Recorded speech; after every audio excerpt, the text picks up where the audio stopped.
Muy buenos días a todos los que nos acompañan. En breves minutitos iniciaremos.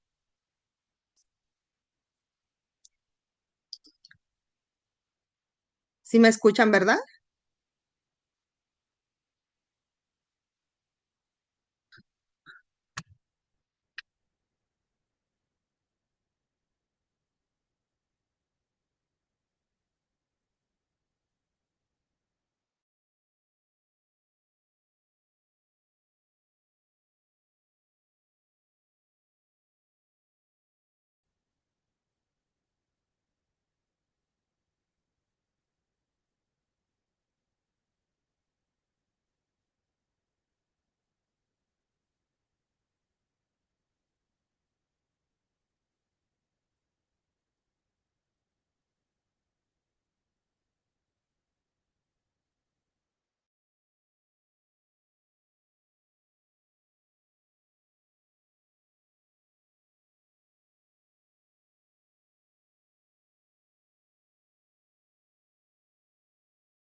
Pues no sé qué les parece a nuestros ponentes que en respeto a las personas que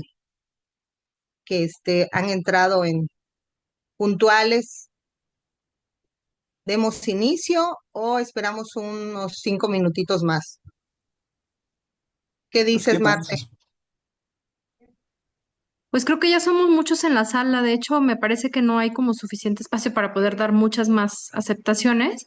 Y justamente atendiendo al respeto de los tiempos de nuestros ponentes, que además se integraron desde hace 15 minutos antes de la hora, pues me parece que sería pertinente iniciar.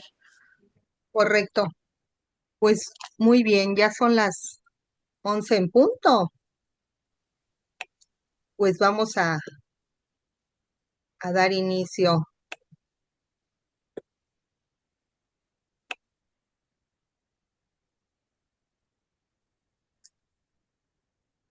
Pues muy buenos días a todos, a los que nos están escuchando. Bienvenidos al ciclo de conferencias Género y Anticorrupción que coordina la Comisión de Género de la Red Nacional de Comités de Participación Ciudadana de los Sistemas Locales Anticorrupción. Este ciclo de conferencias está enmarcado en la Agenda de Perspectiva de Género y Anticorrupción 2025 de los comités de participación ciudadana de los sistemas anticorrupción. Es un espacio de intercambio de temáticas referentes al género, políticas, alcances, transversalidad y retos vinculados a la anticorrupción. De esta forma, se generan insumos para fortalecer acciones proactivas del género y la anticorrupción, con el fin de coadyuvar al cumplimiento de la Política Nacional Anticorrupción en su eje 4, prioridad 31, referente a la Agenda Estratégica de Perspectiva de Género y Anticorrupción, así como en apoyo a los Objetivos de Desarrollo Sostenible 5 y 16 de la Agenda 2030. El día de hoy conduciremos este programa una servidora, Susana Friné Moguel Marín, que soy presidenta del CPC Campeche, y Marcela López Serna, que es integrante del CPC de Aguascalientes. Bienvenida, Marcela. Muchas gracias, Ambas, encantada. ambas somos integrantes de la Comisión de Género de la Red Nacional de Comités de Participación Ciudadana. Antes de continuar, pues quisiera agradecer la presencia de nuestros ponentes Rigel y María Concepción, a los colegas de los diferentes CPC que nos escuchan y están aquí presentes, por ejemplo, Sergio Villarreal del CPC de Baja California Sur. Gracias por acompañarnos como siempre. Y voy a ver quién otros nos acompaña por acá, pero nos acompañan diferentes CPCs. También quiero agradecer a los servidores públicos que veo que aquí hay varios de Campeche, muchas gracias, y a otros servidores públicos que también se están sumando a esta agenda. Y a la ciudadanía en general, gracias por acompañarnos. El día de hoy presentaremos la métrica transversal que estima el enfoque diferenciado de la corrupción en México. Al finalizar la exposición de nuestros ponentes, tendremos una sección de preguntas y respuestas. Para ello, le voy a ceder el uso de la voz a mi compañera Marcela López Serna del CPC de Aguascalientes, quien nos presentará a los expositores y sus respectivas semblanzas. Adelante, Marcela. Muchas gracias, buenos días. Pues encantada de poder ser parte de esta exposición que nos van a hacer favor de darnos nuestros ponentes a propósito de esta métrica para medir de forma transversal el impacto que tiene la corrupción específicamente en los temas de mujeres. Y pues bueno, como siempre, los temas que se tratan dentro de estos ciclos de conferencias pues son de mucha vanguardia y de mucha utilidad, sobre todo de manera transversal para los trabajos administrativos que todos llevamos día a día, pero también para las vidas cotidianas de nosotros integrados dentro de esta comunidad. Me voy a permitir leer las semblanzas de nuestros queridos invitados. Comienzo primero por la de Fernando Carlos Rigel Castro Hernández. Él es economista por la Universidad Autónoma Metropolitana Xochimilco, maestro en demografía por el Colegio de México. Además, cuenta con estudios de especialidad en estadística por la UNAM. Se ha desempeñado en el sector público en áreas relacionadas con indicadores, evaluación y monitoreo, como el INEGI. En el área de estadísticas sociodemográficas, el entonces Instituto Nacional para la Evaluación de la Educación, INEE, hoy Mejoredu, en las áreas de análisis e integración de la información. También ha colaborado en organismos internacionales como el Centro de Cooperación Regional para la Educación de Adultos Mayores en América Latina, CREFAL, en laboratorios de investigación y análisis estadístico. Actualmente se desempeña como director de seguimiento de política pública en la Unidad de Política Pública del Sistema Nacional Anticorrupción. Muchas gracias por estar esta mañana con nosotros, Rigel. Gracias a ustedes por invitarme. Gracias. Bueno, pues continuamos ahora con la pequeña, muy breve reseña curricular de María Concepción Alvarado Franco. Ella es una profesional con más de 10 años de experiencia en el sector público, especializada en formulación de políticas públicas, coordinación interinstitucional y análisis técnico. Actualmente ocupa el cargo de subdirectora de Desarrollo y Mejora en la Secretaría Ejecutiva del Sistema Nacional Anticorrupción, donde ha contribuido en la elaboración de diagnósticos técnicos y el diseño de herramientas para el seguimiento y evaluación de políticas públicas. Cuenta con una maestría en Administración Pública por el Instituto Nacional de Administración Pública y pues la verdad es que esto es bastante sintético respecto de lo que han hecho nuestros ponentes, pero estamos segurísimos de que van a disfrutar todos los que se han conectado y que además va a ser de mucha utilidad todo lo que nos van a compartir el día de hoy. Un gusto que estés con nosotros también, Concepción. Gracias a ustedes por la invitación. Muchas gracias. Pues bueno, entonces, virtud a la presentación que ya hemos hecho, pues es un gusto que nos acompañen en el día de hoy en la difusión de esta métrica, la cual representa un trabajo muy valioso. Me permito cederle el uso de la voz a mi compañera Susana. Muchas gracias, Marce. Pues bueno, pues para iniciar ya esta presentación de la métrica, pues quisiéramos que nuestro expositor, que Rigel, primeramente nos presente esta métrica y cómo surge desde el seno o el marco del Sistema Nacional Anticorrupción y qué clase de instrumentos implican o se consolidan con la política pública en materia de anticorrupción. Te cedo el uso de la voz, Rigel, no sé si quieres compartir algo. ¿Ya estoy compartiendo? Si no me Ay, sí, equivoco. sí, sí se visualiza. Sí, Ah, listo. adelante. No, pues primero que Bueno, nada, muchas gracias por la invitación a un servidor y a Concepción para que les compartamos pues de qué va la métrica y qué significa la métrica y además también pues los alcances o lo que esperamos que tenga de alcance esta métrica. Antes de empezar, aprovecho para hacer un anuncio. Posiblemente se conecte más tarde, le compartí la liga a un nuevo integrante. Tenemos un nuevo encargado de la unidad de política pública, el maestro Rafael Ruiz Mena, quien estaba muy interesado en conectarse, pero por problemas de agenda, ahorita justo que acaba de incorporarse con nosotros, lo convocaron a unas reuniones. Entonces se disculpa de antemano si no se logra conectar, y si lo logra lo estaremos, lo tendremos por aquí conectado, ya que este es un tema que interesa mucho, no solamente a él, sino es un tema de interés general para la Secretaría y la unidad.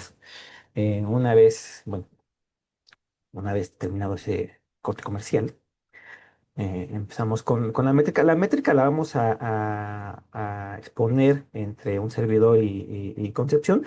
Esta métrica la trabajamos todos en la unidad, y la verdad es que para el desarrollo de esta métrica y poder entrar un buen enfoque de género, pues se necesitó el esfuerzo de todos, y sobre todo la colaboración, la experiencia de muchos años en temas de desarrollo de política, igualdad, equidad, que aportó en este caso María Concepción. Entonces, por eso ella empieza a exponer como los primeros indicadores de la métrica. Muchas gracias nuevamente por la invitación.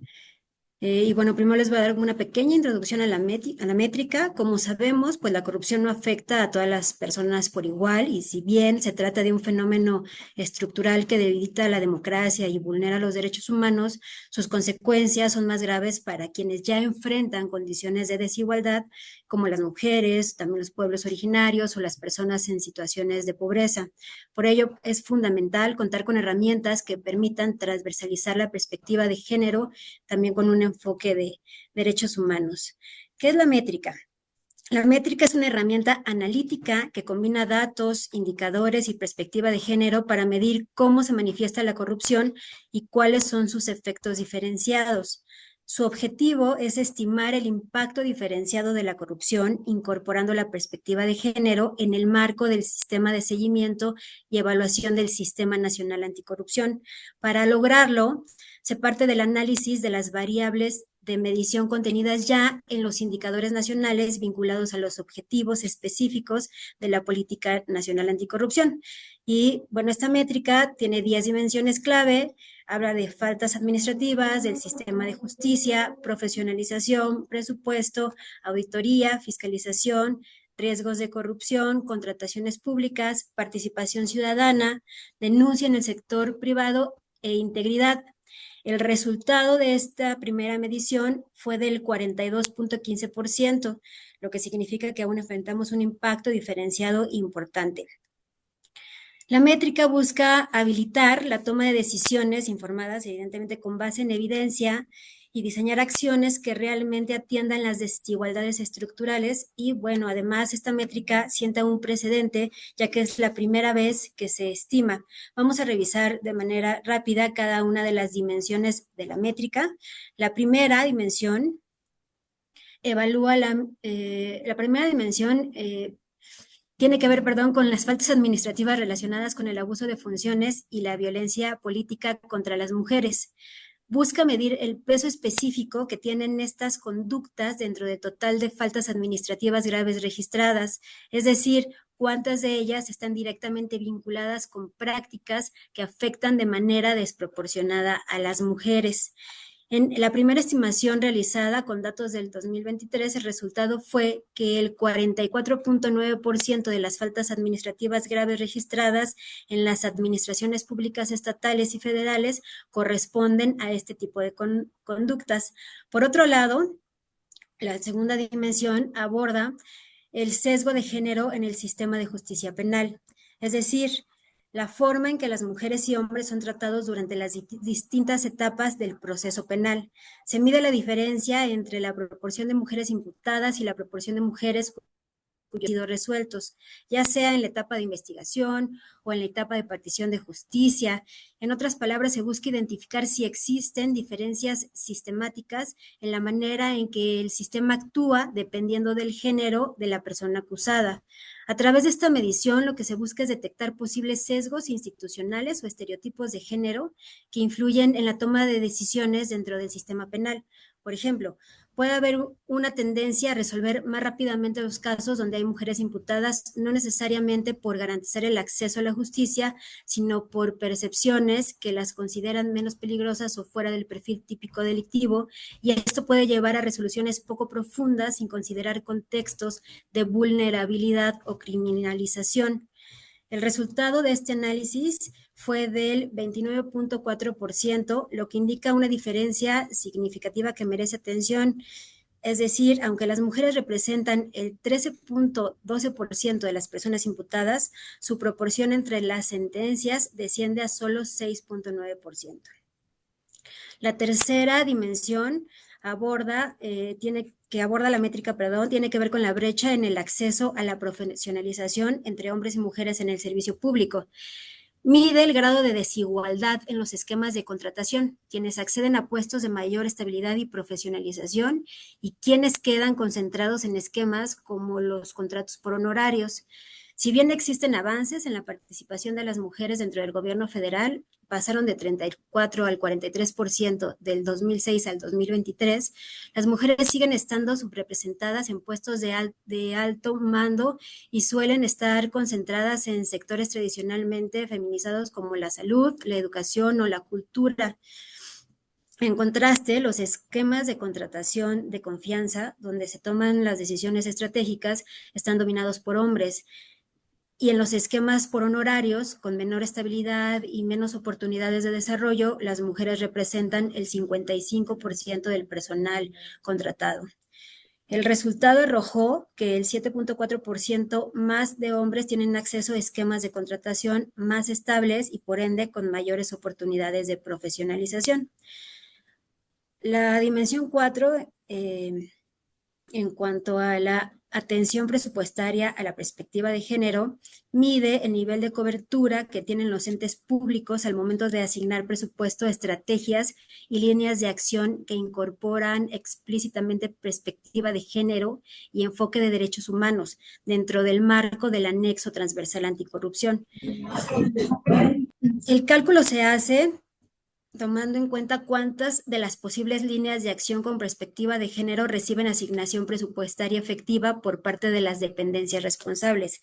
En este caso, había 132 posibles alineaciones entre dependencias y líneas de acción, pero en 2025 se logró cubrir el 8.33%. La dimensión 5 trata sobre la homologación de normas y capacidades en el Sistema Nacional de Fiscalización. Es decir, lo que mide es si los entes de fiscalización superior locales y los órganos estatales de control han institucionalizado la perspectiva de género en sus funciones y prácticas. El indicador se construye a partir del porcentaje de entes fiscalizadores que reportan haber adoptado prácticas institucionales con enfoque de género. En este caso, según el informe del Sistema Nacional de Fiscalización, en el 2024, el 55% de los entes del sistema ya aplicaban esta perspectiva, lo que representa un avance importante frente al 39% registrado en 2023. Estas son las primeras 5 dimensiones. Le paso el micrófono a Rigel para que les explique las siguientes 5. Gracias, Concepción. El que sigue, que es el componente 6, riesgos de corrupción. Este está muy asociado a los trámites y servicios que genera que lleva a cabo la ciudadanía y en los que hay una alta probabilidad, de hecho no es una alta probabilidad, es donde es muy seguro que las personas tengan contacto con las personas servidoras públicas. Entonces, digamos que en la dimensión general, antes de partir de la perspectiva de género, se sabe que mientras más tipos de trámites, ya sea de empresas o sea de personas, impliquen un contacto con el servidor público, pues los riesgos de corrupción aumentan porque hay esta posibilidad de que desde los coyotes, que les pidan una mordida, un soborno, un regalo, cualquier cosa, ¿no? Entonces, la subdimensión que se analiza para este indicador es ver cuáles son estos trámites en los que son más susceptibles por los roles de género a que lleven a cabo las mujeres. En este caso son los servicios educativos, servicios de sector salud y servicios para tramitar programas sociales, ¿no? En este caso se vio que es un 1.2%, pero la tasa, pero si lo vemos como una tasa por 100,000 personas, estamos hablando de que tenemos una tasa de 1,200 personas por cada 100,000 habitantes, mujeres, que tienen mayor riesgo de corrupción respecto a los hombres en este tipo de trámites. Aquí los datos que se utilizan, este es un indicador que se puede, una subdimensión que se puede calcular de forma bienal. Se utilizan los datos de la Encuesta Nacional de Calidad e Impacto Gubernamental que lleva a cabo el Instituto Nacional de Estadística y de Geografía y Estadística, el INEGI. La siguiente dimensión, que son, no veo bien aquí, listo. La siguiente dimensión, que es la brecha en las contrataciones públicas. Bueno, esta brecha lo que mide es la existencia entre la participación de hombres y mujeres en los procesos de contratación mediante adjudicación directa, ¿no? Aquí se parte de un supuesto importante, es que, y de hechos que todavía no se pueden, digamos, erradicar, ¿no? Lo ideal es que todas las contrataciones se lleven a cabo a través de procesos de licitaciones, de adjudicaciones en las que participan más de 3 personas que sean abiertas, pero bueno, si después de que estos procedimientos se agotan, se lleva a la adjudicación directa, sobre todo cuando hablamos ya de contratar personas, tipo consultores, pues lo que se espera es que haya una paridad en este tipo de contratación entre hombres y mujeres, ¿no? Con eso, pues también abona a la transparencia, abona a la igualdad, abona a la equidad. Se mide justamente viendo la proporción de hombres a los que se les otorgaron contratos bajo el esquema de adjudicación directa y la proporción de mujeres a los que se otorgaron contratos bajo los esquemas de adjudicación directa.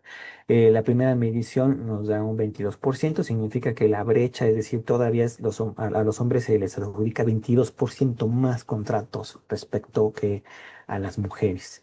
La siguiente dimensión, que es la dimensión de la participación ciudadana, esta lo que mide es la falta de espacios de inclusión, de espacios de participación ciudadana con perspectiva de género, pero espacios efectivos. ¿A qué me refiero? Los municipios, gobiernos estatales, instituciones, si no lo saben, espacios de participación ciudadanas, hay muchas temáticas y además de las temáticas también hay niveles de incidencia. A veces el nivel de incidencia puede ser consulta, puede ser, o puede ser, no recuerdo el nombre, se me acaba de ir el nombre, pero puede ser como incidencia directa, es decir, que lo que se acuerde en esa mesa de participación ciudadana se lleve a la acción. Entonces, lo que tomamos en esta medición es filtrar todos estos espacios de participación ciudadana en donde la incidencia no tiene, no es más allá que una participación como tipo consulta. Nos quedamos con los espacios de participación ciudadana donde la incidencia sí es efectiva, es decir, donde lo que se acuerde en ese espacio de participación ciudadana se lleve a la acción, se lleve a la política pública. Y además, otro segundo criterio es que ese espacio de participación ciudadana que sí tenga incidencia, tenga perspectiva de género o incluya temas de perspectiva de género. ¿Qué es lo que encontramos una vez que hacemos esos filtros? Bueno, pues encontramos que hay toda una brecha del 22%, es decir, que la cobertura es únicamente del 22%. ¿Y a qué me refiero con la cobertura? Del total del total de espacios de participación ciudadana en los estados, solamente 22% de los estados han abierto este tipo de espacios con incidencia real. Esto es lo que nos está diciendo eh, este indicador. Y los últimos dos, el siguiente que es la denuncia en la iniciativa privada, toma datos en un primer momento del ICE 500. Ahorita, digamos, los datos que estén disponibles también es una de las, no debilidades, pero es uno de los temas a tratar. Cuando hablamos de iniciativa privada, aquí estamos hablando de los puntos de contacto gobierno, iniciativa privada y las empresas. Y lo que buscamos, ¿qué es lo que busca? Pues la cobertura en los mecanismos que protegen a las personas denunciantes y que además estas tengan una perspectiva de género. O sea, es decir, también se busca que desde el lado de las empresas se tengan mecanismos que faciliten una denuncia, que faciliten la identificación de riesgos de corrupción, de actos de corrupción, pero que además también haya mecanismos de protección a denunciantes. Aquí lo que encontramos a través del ICE 500 es que el 74% de las empresas sí tienen algún mecanismo caliente a denunciar estos actos de corrupción o violencia con perspectiva de género al interior de las empresas. Y finalmente la última medición que tiene que ver con la integridad, en este caso integridad de las personas. Ahí lo que se mide es cómo los factores, qué tipo de factores estructurales influyen para que las mujeres tengan más o menos tolerancia hacia la corrupción. Y por tolerancia, por tolerancia se refiere, y esto mide dos aspectos. También se toman datos del INEGI, de la Encuesta Nacional de Calidad de Impacto Gubernamental, y lo que hace es unir dos tipos de enfoques. Es si una mujer se presenta a realizar un trámite o solicitud de servicio, como los que habíamos comentado, además este es más general, además de salud, además de servicios educativos, además de programas sociales, todos los demás servicios experimentó riesgo de corrupción, aunque no necesariamente se haya materializado el acto de corrupción. ¿A qué me refiero con el riesgo de corrupción? Que le hayan insinuado, pero no dio el dinero, que le hayan a lo mejor ofrecido el trámite a través de un coyote, que haya experimentado algún tipo de riesgo de corrupción, aunque no se haya materializado. Esa es la primera subdimensión de análisis de este indicador. ¿Ahí qué es lo que se mide? Bueno, tuviste este riesgo de corrupción, después cómo evaluaste el servicio. ¿Lo evaluaste que te fue bien o te fue mal? ¿Cómo sales de satisfecho? Porque es la pregunta que se hace en los cuestionarios del INEGI. Entonces ahí lo que tomamos es la proporción de mujeres que dicen que salieron satisfechas y las que no salieron satisfechas, con la condición de que hayan experimentado actos de corrupción. Y la otra subdimensión de este indicador, lo que mide es para los que sí tuvieron actos de corrupción, es decir, que se materializa el acto de corrupción, que dieron una dádiva, un regalo, un soborno, que tuvieron que facilitar algo para que su trámite se haya llevado a cabo, no hayan denunciado. Y que no hayan denunciado por cualquier razón, porque se les hace innecesario, porque no les van a hacer caso, porque es pérdida de tiempo, porque no saben cómo hacerlo, etcétera. Entonces, se juntan esos dos porcentajes, se hace un promedio y lo que encontramos es que hay una tolerancia del 76% a la corrupción, tanto porque a pesar de que hayas recibido el riesgo, sales satisfecho a pesar de que hayas tenido un acto de corrupción, no lo denuncias. Entonces, en este tema todavía se tiene que trabajar bastante, que es el tema de integridad. Y aquí no es echarle la culpa a la ciudadanía, aquí más bien es que las instituciones generen mecanismos y cultura de la denuncia. Bueno, y eso es, ese es el fin del cierre de la presentación en cuanto a los temas. Esta presentación agrega los retos de política pública para controlar el efecto diferenciado de la corrupción, que son los objetivos de la métrica, ¿no? Es decir, ya están estos resultados, pues decirle a los tomadores de decisiones, vámonos por aquí. Estos cuatro son enunciativos, no son limitativos. Pues el primero es que en las instituciones se reconozca que hay asimetrías en todos los aspectos de donde puede haber riesgos de corrupción, desde el sistema de procuración de justicia, el sistema de impartición de justicia, desde el control de los dineros, ¿no? La fiscalización y control de recursos públicos a través de las contrataciones, a través de la asignación de recursos de los anexos transversales anticorrupción, desde el quehacer de las instituciones que llevan a cabo trámites con la ciudadanía, desde el quehacer de las instituciones que llevan a cabo trámites con las empresas, desde la cultura de la denuncia, desde la contratación y la profesionalización de los servidores públicos. Es decir, sigue existiendo una asimetría, hay que reconocerla y hay que atacarla, ¿no?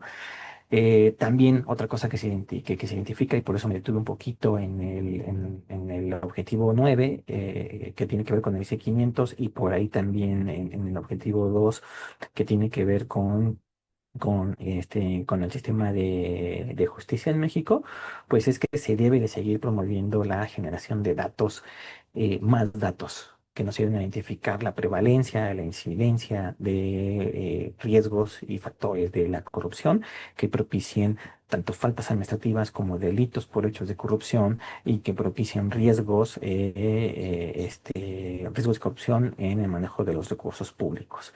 Y finalmente, bueno, y los últimos dos, que ya tiene que ver más a generar impactos, a generar resultados de valor público, pues es con los resultados y con lo que se haga en el uno y 2, pues entonces se generan intervenciones que permitan generar cambios en el mediano y corto plazo.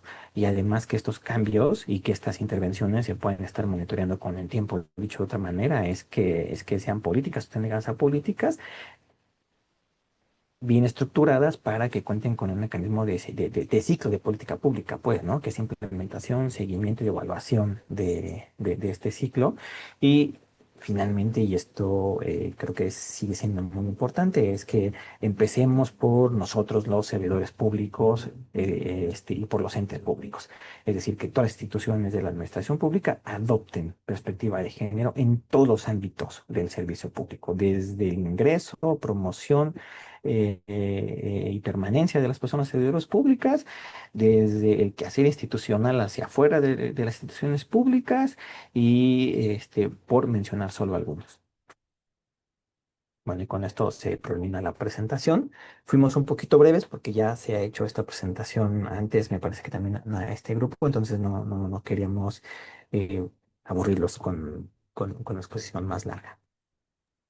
Extraordinaria exposición y sobre todo el documento, pues muy agradecidos con la Secretaría Ejecutiva, por supuesto, por el desarrollo de este tipo de insumos, que de pronto nosotros en la Comisión de Género, pero sobre todo más en los entes públicos o en las diferentes entidades en las que directamente no están tratando con la materia de género, parece ser que es muy complejo el poder advertir esta transversalización y me parece que con estos indicadores que ustedes han podido ejemplificarnos de forma transversal en diferentes momentos y oportunidades de la administración pública, ha quedado muy en relevancia justamente esta intersección que hay del género y la administración pública.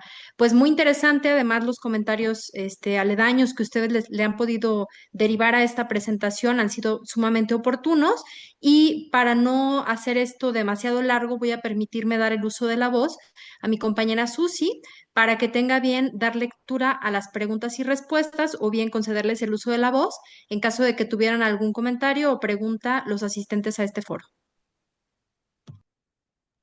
Gracias, Marce. Pues gracias a nuestros ponentes, Rigel y Concepción. Realmente esta métrica, sin duda alguna, es un gran trabajo. Contar con esta herramienta analítica que nos permite visibilizar muy de cerca y medir los impactos diferenciados que existen con las mujeres, sin duda es fundamental para la toma de decisiones. Conocer estos indicadores de género, pues son una herramienta súper útil para toda la administración pública, para los trabajos de investigación, para la toma de decisiones, porque nos permite medir los cambios que existen en las relaciones del género asociadas a la igualdad y a la discriminación. Seguramente nuestros participantes tienen alguna pregunta, alguna duda. Si alguien quiere poner alguna pregunta en el chat o quiere abrir sus micrófonos, este es un espacio que tenemos a continuación para que puedan exponer sus preguntas. Por aquí tenemos una en el chat y nos preguntan que dónde se puede compartir este trabajo de la métrica. Rígelo, Concepción, si nos apoyan. El documento es público, se encuentra publicado en la página del sistema, de la Secretaría Ejecutiva, perdón, del Sistema Nacional Anticorrupción, pero igual ahorita de mi momento y se los pongo en el chat. Ahorita ya la estoy poniendo en el chat. Ah, muchas gracias, Concepción y Rigel. Sin embargo, también lo tenemos, lo vamos a alojar esta métrica en el blog que tenemos en la Comisión de Género, que también les vamos a hacer llegar a todas las personas que se han sumado a esta conferencia de la presentación de la métrica. Quiero aprovechar el espacio también para saludar a nuestros CPC colegas de la Comisión de Género y del CPC Nacional y de toda la red de comités de participación ciudadana que nos acompañan. Por ahí veo a CPC de Chiapas, CPC de Sinaloa, al CPC de Tamaulipas, pues ya mencionamos Baja California Sur, no sé si alguno me está faltando por allá, pero también pues estamos muy contentos de que todos las instituciones que se han unido a la agenda de perspectiva de género, al menos en el estado de Campeche, están aquí unidos, a esta presentación. Esperamos que esta métrica sea de utilidad para cada uno de ustedes. Bueno, pues si alguien tiene alguna otra pregunta. Si no quisiéramos que nos respondan o nos ayuden a esclarecer esta métrica, ¿cómo influiría en el alcance a la política nacional anticorrupción? ¿Para qué se hace? ¿En qué nos sirve? ¿En qué nos beneficia? Quizás es una pregunta muy común, pero que seguramente la gente que no está en el contexto de la política nacional anticorrupción, pues tenga esa pregunta, ¿no? ¿Nos podrían ayudar a responderla, por favor? Sí, sí, con mucho gusto. ¿Cómo contribuye a la política nacional? De entrada, voy a tratar de construir un hilo conductor eh, eh, para poder enmarcar esta métrica en el marco de no solamente la política nacional, sino del sistema nacional. Em, Digamos que, bueno, del sistema nacional se mandata hacer la política, de la política tiene sus 4 ejes y 10 objetivos, estos 10 objetivos que podrían, y a veces parecen algo ambiciosos porque son objetivos que abarcan mucho, a veces un objetivo abarca tanto la procuración como la impartición de justicia y faltas administrativas, se busca como el control de recursos y también la fiscalización, hay unos objetivos. Y estos se van aterrizando a través de sus estrategias, de sus prioridades, estrategias y líneas de acción, estas dos últimas del programa de implementación.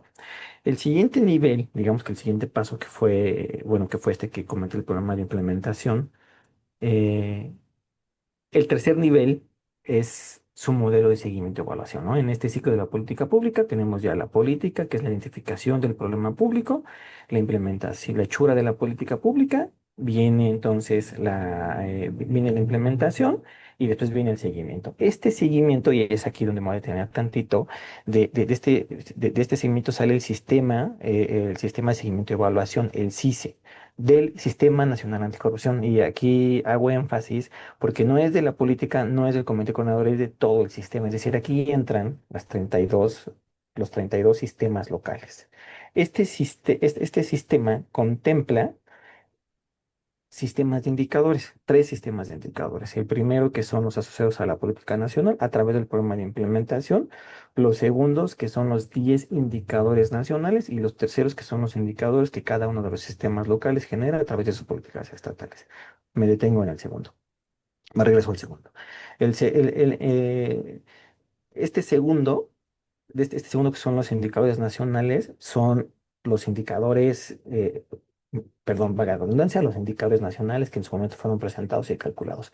Estos se diseñaron a manera que estén vinculados a los objetivos de la política nacional anticorrupción, a los 10 objetivos, y miden algo en específico. En este caso, por ejemplo, el indicador mide la coordinación institucional, es decir, la acción sistémica en el objetivo uno, el fortalecimiento de capacidades institucionales en los sistemas de procuración y impartición de justicia, en el objetivo 2. En el objetivo 3 se mide el servicio profesional de carrera, es decir, cómo se va fortaleciendo. El objetivo 4 que está orientada a la estandarización de información presupuestaria. El objetivo 5 a la homologación de normas y capacidades.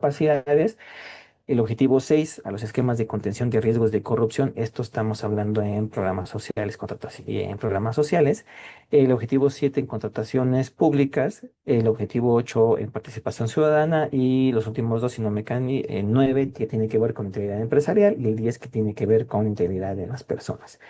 Los menciono de esta manera porque cuando se hace entonces, a partir del primer análisis de indicadores nacionales en el que hay una desagregación estatal, porque son del sistema nacional, se identifica la necesidad desde ese informe, del primer informe de indicadores nacionales, de generar un documento, de que estos tengan una perspectiva transversal o que haya una perspectiva transversal de estos indicadores de género. Y es entonces que sale el documento de los 10 indicadores nacionales. Estos 10 indicadores nacionales, una vez que abran, si tienen oportunidad de abrir el documento, por ahí de las últimas páginas, si no me equivoco, es una vez que terminan las fichas, hay una tabla que tiene con 10 renglones que menciona, bueno, es el número del indicador. La primera columna es el tema principal del objetivo específico de la política nacional, del CICE, del indicador nacional, y la dimensión en la dimensión específica que está midiendo el indicador transversal o la submétrica transversal.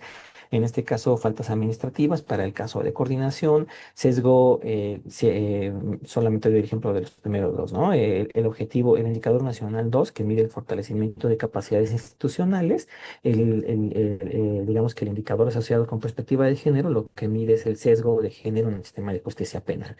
Entonces, lo que se va haciendo es es ir construyendo un hilo conductor desde lo general hasta lo particular, y de esta manera lo que se hace es fortalecer, eh, una vez que llegamos a lo particular, es que con la identificación y la atención de esta particularidad, en este caso faltas administrativas, el sesgo en el sistema de administración de justicia, los riesgos de corrupción específicos en trámites y servicios de mujeres, por ahí que se mencionó en el objetivo 6, al atender estas particularidades se puede avanzar, o a lo mejor eso podría generar un impacto mayúsculo en el siguiente nivel arriba, que es el indicador nacional.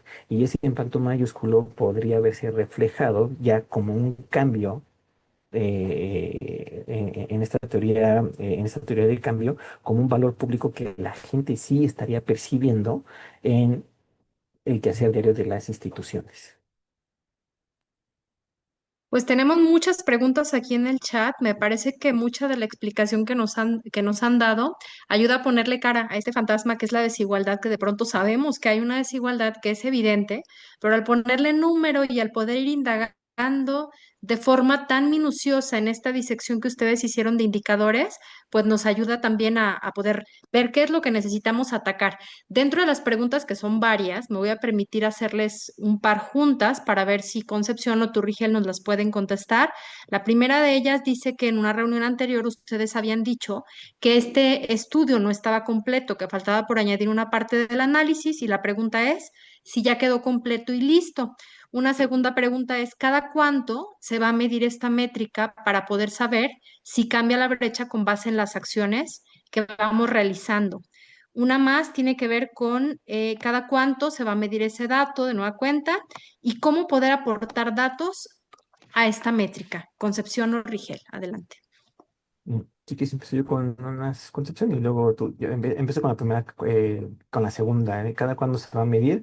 Bueno, esta es la primera medición. Esperemos que esta medición esté asociada al segundo informe de indicadores nacionales, y pues sí, esperaríamos que se haga la medición cada año. Con la salvedad de que tenemos ahí indicadores, su métricas, que los datos son bienales, ¿no? Entonces esos no se moverían.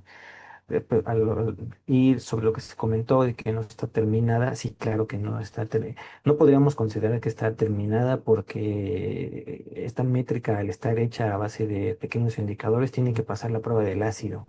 ¿A qué nos referimos? Pues a que se calcule continuamente, a ver que los subindicadores tengan trazabilidad con el tiempo, que no se pierdan, ¿no? Además también que sean robustos. ¿A qué me refiero? Pues a lo mejor de repente en el siguiente año cambian, sigue siendo la misma medición, pero cambia algo en la metodología, y entonces los datos salen muy disparados, o muy altos o muy bajos respecto a la medición anterior, lo que podría parecer un gran cambio cuando en realidad lo que sucedió es un cambio en la metodología de medición.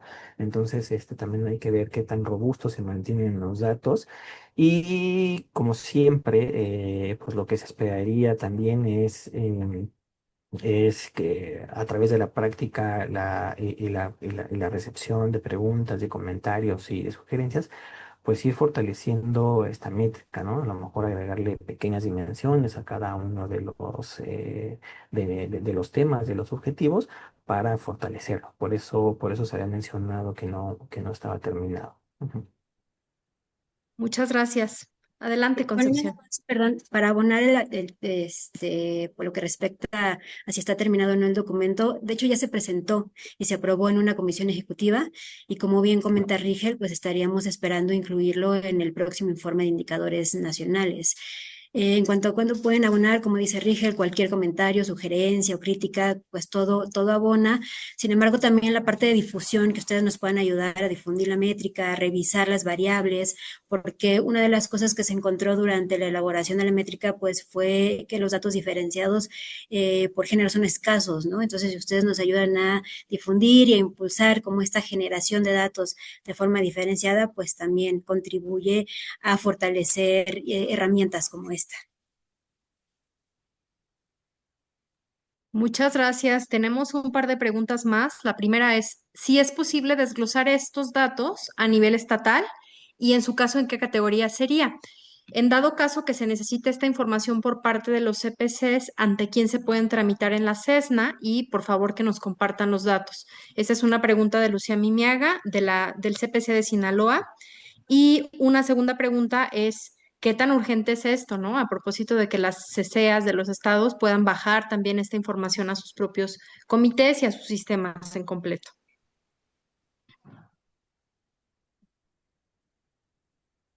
Ok.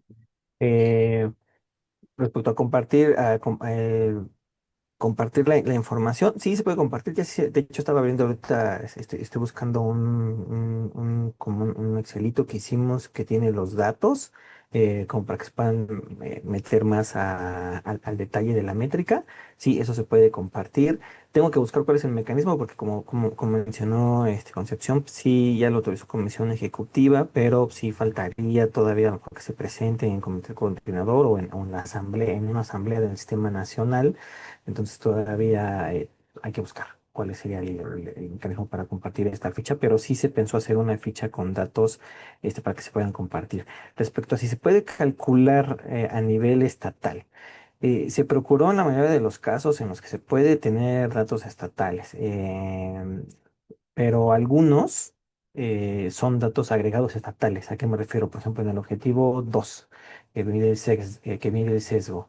eh, Se puede calcular, tiene datos del Censo Nacional de Procuración y el de Impartición de Justicia Estatal.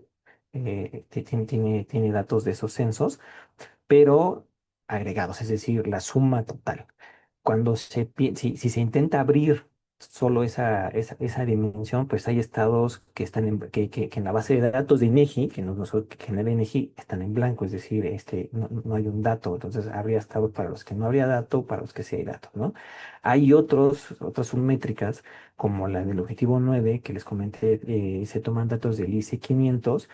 Por ahí en el indicador nacional sí se hizo el esfuerzo de identificar a dónde pertenecen estas empresas, y por ahí, si no me equivoco, creo que el 45% está en la Ciudad de México, y por ahí del 75% estaban entre Guadalajara, Monterrey y Ciudad de México. Entonces, esos son datos que no se podrían agregar, ¿no? En cuanto a por ejemplo, el objetivo, el 10 que tiene que ver con la integridad, y el 6 que tiene que ver con riesgos de corrupción en trámites. Bueno, pues esa es una encuesta bienal que tiene representación a nivel estatal, pero a nivel estatal como a niveles generales. Para ciertos temas es a nivel general, para ciertos temas sí se puede abrir como trámites, como incidencia y prevalencia de la corrupción, pero cuando se va abriendo el dominio del análisis, es la palabra técnica en estadística, en muestreo, perdería significancia. Entonces tendrían una dispersión muy alta. Eso es a eso se refería un poquito cuando decía, pues faltan datos, es decir, son temas en los que hay todavía mucho rezago por parte de las instituciones, que es generar datos con esta perspectiva de género como para poder robustecer los datos. Entonces, no sería recomendable, la verdad, de que se intente replicar a nivel estatal, porque en varios casos se quedarían sin datos. Excelente, muchas gracias, Rigel. Bueno, pues la verdad es que en primera instancia, para efecto de poder poner manos a la obra en la creación de políticas públicas que puedan mejorar las condiciones de desigualdad o de discriminación o violencia que enfrentamos las mujeres de forma cotidiana, pues es muy importante tener estadísticas, números precisos de cuáles son las partes que más nos duele, cuáles son aquellos lugares que desde la administración pública tienen la necesidad apremiante de poder llevar a cabo estas modificaciones. Me parece muy importante esta parte de cierre que nos dice Rigel respecto de pues la imposibilidad de tener el universo completo de los datos, sobre todo porque esto nos lleva a reflexionar en torno a qué tanta efectividad ha tenido o ha permeado esta perspectiva de género, estas diversas capacitaciones que de entrada se han dado en materia de perspectiva de género, porque para poder tener esta visión crítica, analítica, que nos permita de manera diferenciada poder desagregar los datos que tienen que ver con las mujeres y con los hombres, pues primero se tiene que tener esa posibilidad sensible y analítica para poder divisar de forma plena este panorama y poder ver, pues sí, en qué lugares es que es pertinente hacer esta revisión de forma diferenciada. Y como consecuencia, bueno, pues tener estas estadísticas que siempre va a ser oportuno, qué bueno que ya tienen programado el poder llevar a cabo un seguimiento bienal para poder ver si efectivamente lo que pensamos que iba pues a traer unos resultados, los trajo o si la brecha sigue igual, ¿no? De pronto estas revisiones de políticas públicas desde una perspectiva crítica de auditoría al desempeño de esos programas, pues es algo que nos hace mucha falta para poder direccionar los recursos públicos, los esfuerzos que siempre son limitados a los lugares en los que sí produzcan las consecuencias que estamos esperando, que al final siempre se puede cambiar el rumbo. Pero bueno, me parece que ha sido pues una hora prácticamente muy importante en el análisis de estos estadísticas que se han generado desde la CESNA y pues muy agradecidos con ustedes por compartir con nosotros todos estos estudios tan técnicos que además de pronto no todos estamos tan familiarizados con justamente estas materias técnicas. De pronto el que nos la puedan bajar con un nivel más ciudadanizado, toda esta información para que podamos captar la importancia de esto que ustedes han derivado, creo que es de mucha relevancia. Pues muchas gracias y me voy a permitir ceder el uso de la voz a nuestros ponentes para que puedan hacer un breve cierre antes de que Susi despida este programa. Concepción o Rigel, no sé quién quiera comenzar. Concepción, yo creo que me parece que acaparé un poquito varias de las preguntas. Yo creo que el cierre se lo dejamos a Concepción, que fue que ella colaboró bastante con la métrica y nos orientó bastante con por dónde sí y por dónde no. Claro, Muchas muchas gracias, Rigel. gracias. Pues gracias por la invitación. Bueno, para cerrar, me gustaría decir que, pues, para empezar, lo más importante justo es traer a la mesa, traer a la agenda este tipo de temas, poner en la conversación la transversalización de la perspectiva de género, ¿no? De ahí vamos a partir y de tener ya una primera medición. También quisiera ser insistente en el tema de fortalecer la generación sistemática de datos desagregados por sexo y contexto social, porque pues esto nos va a permitir seguir analizando cada etapa del proceso anticorrupción, desde la denuncia, la investigación, la resolución y la sanción de los casos, ¿no? Pero pues obviamente sin datos precisos es imposible diagnosticar con rigor y por lo tanto, pues poder diseñar respuestas efectivas a este tipo de problema, ¿no? Por otro lado, también ya lo comentaba, la perspectiva de género debe aplicarse de forma transversal, no solo en las acciones sustantivas, también tenemos que ir a la planeación, a la administración, a la gestión del personal y la rendición de cuentas en el servicio público. Y bueno, debo resaltar nuevamente herramientas como estas son indispensables, ya que toda política pública orientada a cerrar brechas de género debe incorporar indicadores claros de monitoreo y de evaluación de su efectividad, por lo que es muy importante seguir impulsando la generación de métricas que permitan medir avances y corregir el rumbo cuando las acciones que se están generando pues no son los resultados esperados. Agradecemos el espacio, agradecemos el interés y la difusión de la métrica. Rigel, no sé si quieras comentar algo. No, más que nada, pues muchas gracias por la invitación a los dos, al equipo de la unidad para presentar la métrica y además también por la dinámica. Nos gustó mucho, que es pues preguntas y respuestas y exponer pues un poquito más allá de solamente la mera métrica, sino los alcances y inclusive las debilidades y fortalezas que nosotros consideramos en la métrica. Muchas gracias por el espacio y pues sí, como dice Cris Concepción, aprovechando que aquí están muchas redes CPC, pues ustedes pertenecen a los comités coordinador, pues vayan y toquen puertas, jalen orejas a los integrantes de sus comités coordinador para que se generen políticas y acciones. Ustedes como ciudadanos les toca hacer esa chamba y nosotros, felices de que nos pongan a hacer ese trabajo. Muchas gracias, Rigel, Concepción. Creo que este tema de la métrica sin duda es un esfuerzo, eh, pues la verdad, muy grande que hoy está teniendo eco porque hay mucha gente interesada en los resultados. Pareciera una tarea fácil, pero realmente tener una métrica, tener un análisis analítico es el resultado de mucho esfuerzo detrás de, ¿no? Desde generar las preguntas que generen los indicadores, hacer el análisis y luego ofrecer los resultados. Sin duda alguna, lo ideal sería, como preguntan algunos, que se permeara a nivel estatal. Aquí hay un comentario que antes de irnos quisiera yo leer, que es de Jorge Reyes de Carmen, y nos comenta que parece muy acertado. Dice, sería clave evaluar los requisitos para los trámites y programas de las diversas dependencias públicas, así como la transparencia de estos que de entrada podrían influir en el enfoque diferenciado de las personas que acceden y pueden verse en riesgos de corrupción. Sin duda alguna, el generar estas acciones de cambio, creo que sería el ideal o el idóneo después de conocer esta métrica. Creo que esta métrica no terminamos aquí su difusión. Vamos a continuar desde la red de comités de participación ciudadana, desde la Comisión de Género. Vamos a seguirla difundiendo. Si alguna de las personas que aquí nos están escuchando quisieran que se replique, creo que sería una gran área de oportunidad para que esta información llegue a más personas. Creo que el trabajo realizado por parte de el Sistema Nacional Anticorrupción y del CESNA es muy representativo de lo que queremos ver, qué cambios queremos ver, cuál es esa ¿cuál es esa diferencia del antes y después de estas políticas públicas? ¿Qué hemos avanzado? Cómo nos impacta? Y bueno, claramente vemos en los resultados que todavía queda un camino largo por recorrer, pero no imposible. Creo que esta es una gran área de oportunidad para seguir sumando esfuerzos.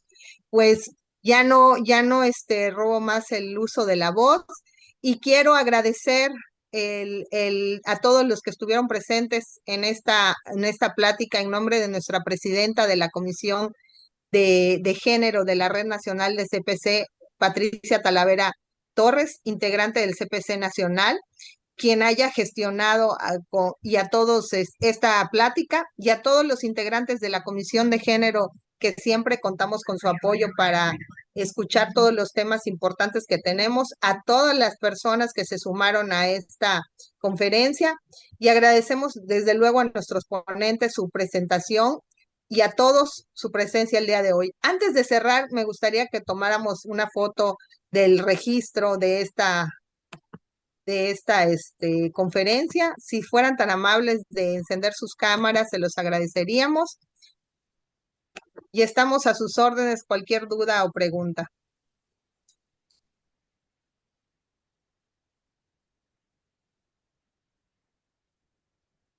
Ahí,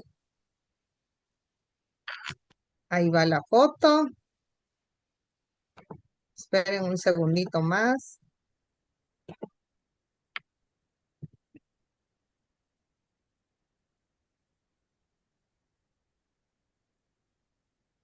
No soy tan rápida para tomar las fotos.